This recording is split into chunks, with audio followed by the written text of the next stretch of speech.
وہ کہتے ہیں جناب زہرا کی شہادت نبی کے وصال کے 75 یا 95 دن بعد نہیں ہے. زہرا کی شہادت اس لمحے تھی کہ جب بی بی گھر سے نکلی.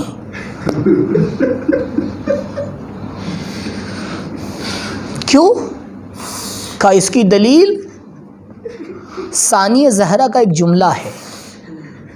کربلا میں جب زینب نے پوچھا سید سجاد یہ بتاؤ کہ جل کے راکھ ہو جائے یا بے پردہ باہر نکلے، یعنی مسئلہ کلیئر نہیں تھا جناب زینب کے لیے، کیونکہ بی بی یہ دیکھ رہی تھی کہ ایک بنی ہاشم کی خاتون کا اس طرح سے خیمے سے باہر نکلنا اس کی شہادت سے زیادہ بڑا ہے. تو بی بی نے آ کے فیصلہ معصوم امام کے اوپر چھوڑ دیا کہ سید سجاد تم فیصلہ لے لو. یہاں پر فیصلہ خود زہرا نے آ کے کیا. علی گھر میں موجود تھے لیکن زہرا نے علی سے سوال نہیں کیا، کیونکہ زہرا جانتی تھی کہ اگر یہ سوال علی سے کر لیا، اے علی زہرا گھر میں بیٹھے یا دفاع ولایت کے لیے مسجد میں چلی جائے تو علی کی زندگی یہیں پہ ختم ہو جائے گی. یہ تو رحمت فاطمہ کا تقاضا تھا، یہ تو لطف فاطمہ کا تقاضا تھا کہ فاطمہ نے پلٹ کے علی سے نہیں پوچھا بلکہ خود ایک فیصلہ لے لیا. اللہ اکبر. بی بی کی شہادت کہاں اسی دن ہو گئی کہ جب زہرا اپنے گھر سے باہر نکلی ہے. اللہ اکبر. عزیزو غور فرمائیے، جب راحتیں زیادہ ہو گئیں، آخری وقت ہے، بی بی نے آ کے وصیت کی اور وصیت کرنے کے بعد وصیت کو علی کے حوالے کیا. کہا یا علی زہرا وصیت کر رہی ہے کفنی باللیل دفنی باللیل وحنتنی باللیل. یا علی دیکھو زہرا کا جو بھی کام ہے وہ رات کی تاریکی میں انجام دینا. عزیزو بس اس بات کی طرف وہ آپ کو لانا چاہ رہا تھا کہ زہرا نے اپنے مرنے کے بعد بھی سب کچھ آ کے فدا کر دیا.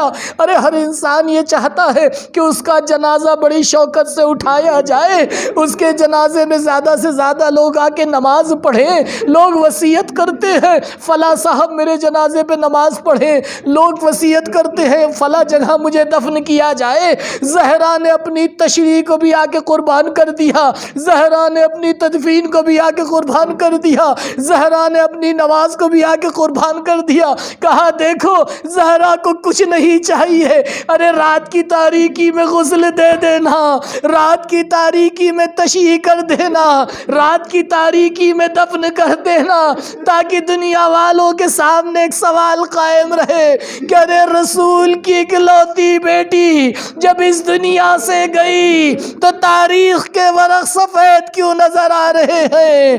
ارے کچھ تلاش کرنے سے ملتا کیوں نہیں؟ جب مدینے والوں نے دوسرے دن بقیع کا حال دیکھا تو ایک طرح کی 40 قبریں بنی ہوئی ہیں. اب مدینے والے پریشان ہیں، ارے یہ کیا ہو گیا؟ زہرا ہمارے درمیان سے چلی گئی، ہمیں معلوم نہ ہوا. جزاکم اللہ خیر الجزا. آزادارو غور فرمائیے، کیا توحید کا مجسم نمونہ ہے صدیقہ کبریٰ سلام اللہ علیہا. بی بی اس دنیا سے رخصت ہونا چاہتی ہیں، اسما کو بلاتی ہیں، اسما دیکھو میں اپنے حجرے میں جا رہی ہوں، جب تک تسبیح کی آواز آتی رہے، جب تک تحلیل کی آواز آتی رہے سمجھ لینا کہ زہرا زندہ ہے. عجیب سیرت ہے بی بی کی. آپ نے دیکھا ہوگا جب کوئی اس دنیا سے جا رہا ہوتا ہے تو اس کے رشتہ داروں کو جمع کیا جاتا ہے، اولاد کو جمع کیا جاتا ہے، جلدی سے بلایا جاتا ہے، ارے آؤ فلاں کی روح قفس عنصری سے پرواز کرنے والی ہے. لیکن زہرا نے طریقہ ہی بدل دیا، علی کو مسجد میں بھیجا، حسن و حسین کو علی کے حوالے کر دیا، زینب و ام کلثوم کو بنی ہاشم کی خواتین کے پاس بھیج دیا. اب گھر میں زہرا ہے، اسما ہے، اسما کو بھی اجازت نہیں دی، اکیلے حجرے میں زہرا موجود ہے. بتانا یہ چاہتی ہے کہ زہرا صرف خطبے میں توحید بیان نہیں کرتی، عمل میں بھی بھی توحید کا پیکر ہے.